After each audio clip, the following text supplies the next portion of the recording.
Knowledge is knowing that a tomato is classified as a fruit. Wisdom is knowing not to put it in a fruit salad. You don't have to open your mouth and dump out everything that's going on in your brain.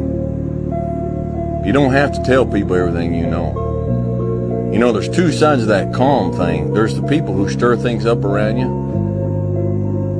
But there's the times we go around and we tell tales and we agitate. Hey, I heard this. I heard this. Did you hear this? And they're stirring stuff up. Be that quiet man. Be that quiet man in the corner. All right? You got something to say that's good, beneficial, helpful, or properly corrective at the proper time, then say it. Otherwise, be wise. All right? Talking all the time about everything to everybody. That's not an indication of the wise.